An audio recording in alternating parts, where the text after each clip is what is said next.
Hey y'all, it's Alicia and welcome back to Alicia's Crafty Hoplop. Happy day before Thanksgiving. If you're traveling, I hope you travel safely and securely. I'm on today with, a fun yet thoughtful tag. And it wasn't my idea. I actually was watching a video last night by Debbie Unleashed, and I noticed many of you are subscribed to her channel. I actually only just discovered her yesterday, and I watched a couple of her videos and really enjoyed them. And as I'm apt to do when I'm checking out a new channel, I sort of binge watch a few videos, and I stumbled across this video that she made, 10 Things She Can't Live Without, or her Desert Island video. And it gave me sort of food for thought about the last 9-10 months during COVID, and how, if you'd asked me a year ago, my list would be so different than it is today. And I feel like COVID has radically shifted what I feel, not so much I can't live without, but what helps my existence be better. And it's helped me narrow my list a lot. I've also learned to I've learned that a lot of the things that I thought I couldn't live without were luxuries that actually I can live without. And I've also learned to be less fussy. A lot of good things actually have come out of this. So it was a really fun video watching hers, and I thought, okay, can you make a list like that? Like, what are the 10 things now after this experience of COVID in the last 9-10 months? And, what are they and what's important? And Debbie actually showed some physical items.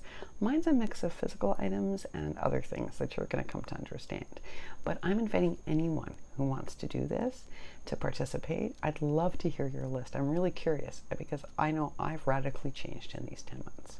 And I have a feeling many of you, when you sit down and you actually think about it, you've probably changed too. But by all means, do this any way you want. If you want to do 10 craft things you can't live without, that works. Mine is sort of a mix of everything, because once I sat down and really thought about it, like what are the 10 things that make my life better during COVID, I sort of narrowed it down, and it's a little bit broader, like open to life, as you're about to see. Now, just so we can find your video, make sure to put the hashtag 10 things that make my life better during COVID. And that way we'll find your videos. All right, so what are my 10 things?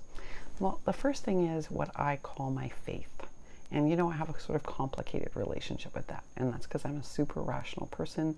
I'm a person who reads scientific studies. When different news channels report things, I want to look up what source was that? Is it a reliable source?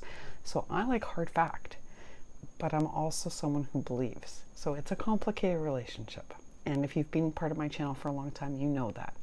So it's sort of like my brain is always at odds with my heart.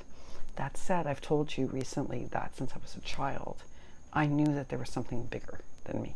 I just knew, like before my parents ever mentioned the word God, I knew in my soul. So I feel like if I didn't have my faith, I would be living my life without my compass, and I would be so lost.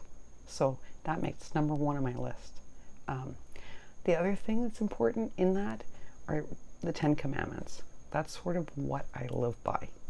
Now, I will tell you, I fail at the last commandment all the time, because the last commandment, y'all, is not to covet each other's stuff, to not be envious of other people's stuff. And sometimes I'm envious of other people's stuff. And I know that. If there's like a really cool craft supply and I'm like, dang. Or, I'm sometimes a little bit envious of resin because I really like it and it's not healthy for me. And that's a feeling on my part. And I'm hoping that, I grow beyond that. At 50, is there much hope for that? Yeah, there's hope for everybody. So that's number one on my list. All right, my next thing is going to sound a bit goofy, but it's my husband's hand.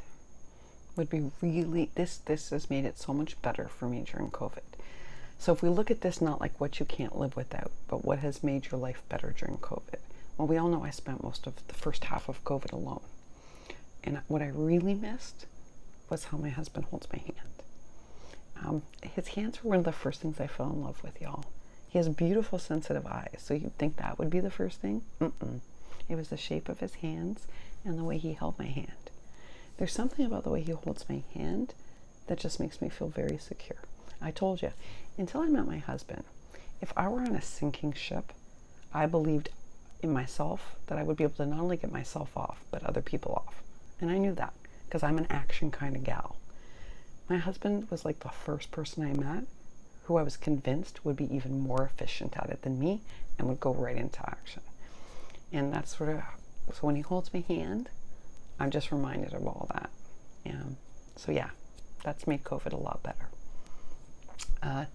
The third thing on my list, which would never have made my list a year ago, is FaceTime or Zoom.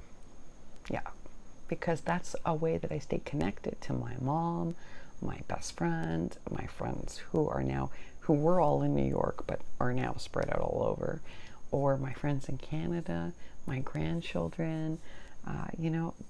Where would I be without that? I can't even imagine.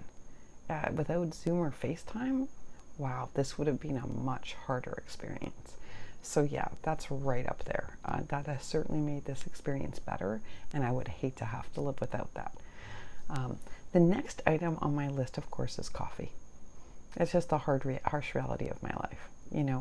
Coffee enables me to do a lot more in the day without having to take medicine. So coffee is still really high up there on the list. After that, you all asked the other day what my hair mask was, because my hair looks so soft when I use it. And y'all know I take a lot of medicine and I color my hair. So, my hair should be straw because all the medicines make it like that. But I use this. And this product is amazing. It smells great, which is nice. More importantly, it works really well. Now, this is pricey at a salon, at least in North America. It's not in other countries, but it is in North America. But you can often find it at TJ Maxx or Marshall's. So that's great. A little tip for you. But so many of you asked. So there it is. There's the label. You can take a screenshot. And it's a triple moisture mask. Works really well. The next item on my list are these, what we call Pitt pens. And I don't care what brand they are. These are Faber-Castell, and this one is Micron. Basically, they're pens, chisel tip, brush tip, finer point tip, slightly thicker tip, and like the one you can smudge, or a Micron. I use these for work. I use these for fashion sketching. I use them for letter zines, for cartooning. I can use it for writing, but it's a pretty expensive use of ink, but you can. So these are a must-have for me because I use them for work, my creativity, my designs. They're essential. So this is really important. So this makes the list. The other thing that's essential is a notebook of any kind. I have lots of preferences with notebooks, but really I've learned during COVID, I'm just grateful to have a notebook. So as a writer, that makes the list. After that, I had to think, what would be that if I could only take one fiction book with me, or I only had one fiction book during COVID that I would read over and over and over again, what would that book be? And I finally decided, I was torn between two books. It was a Charles Dickens book and this book, but I ended up going with this book. It's really my favorite book. And it's Olive Kitteridge by Elizabeth Strout. I don't know if you've ever read it. It's a fantastic book. I actually have had the pleasure of interviewing her. Someone that mentored me is friends with her. She's a fantastic writer and a very nice lady. But that book, y'all, oh my goodness, I could read that 1,000 times and never tire of it and learn something new every time. And it transports me. All good writing should move you to a place, somewhere new and magical. And she does it every time with that book. So Olive Kitteridge. And then what if I only had one book of poetry? Because poetry for a writer is like music. And so I try to read a poem a day. And I usually do. So, and prior to COVID, I wrote a poem a day. I just haven't been writing much poetry right now. I could not live without Frank O'Hara's lunch poems. Those poems always make me think of New York with this kind of intense nostalgia and warmth. And I also just relate to his type of writing. So that would be my book of poetry. The next item would never have made the list pre-COVID, but it's so important now during COVID, and that is funky sneakers. So I have a bunch of different Converse running shoes here. I've got a tie-dye pair that the bestie bought me, really cool. I've got a hot pink pair, I've got a polka dot pair, I've got a pastel pair. I have all different sneakers. Why does that matter? Well, I'm not wearing makeup because of the masks. My doctors won't let me wear any jewelry out of the house, although I have started wearing jewelry in the house. So I've lost a lot of my creative expression through my clothes. like I'm wearing things that can be washed and disinfected all the time, right? Because every time I leave the apartment and I come back, I have to disinfect all my clothes. So I'm wearing t-shirts and yoga pants. Yeah, so not much creative expression. So the sneakers are like my one way of expressing myself creatively. And so they've become really, really important during COVID. Funny, never would have made the list before COVID. The last item I always loved, but it was a luxury prior to COVID. And what's interesting is that this one luxury item has become something that helps me during COVID. And that's Angel perfume. I've always loved this. This has been my signature scent for probably a decade and a half, 15 years maybe, I don't know. There's something about this smell that's just, for me, is so comforting. It's a very unique smell. Either you love it or you hate it. And I love it. And during COVID, I'm very careful with it, but I just put a little bit on. My husband bought this for me a year ago, and this is all I've used. That's how careful I am. But I love it. And so I wear a little of this every day, and it just makes everything so much better. Those are my items, y'all. I'm really curious to hear what yours are. Again, maybe look at it through the lens of, during COVID, what have you learned that makes this experience so much better for you? It's easier than looking at it like, what can't you live without? And you may be surprised at some of your answers. As I told you, many of mine have changed. Zoom and FaceTime never would have been a top priority. Sneakers? But things have changed, y'all. I've also learned a lot about myself. There were things I thought I couldn't live without that I surely can. And so this was also a really good exercise to do before Thanksgiving. So I'm hoping you'll take a little bit of time to think about it and do it and share it with us using the hashtag, what are the 10 things that make my life better during COVID?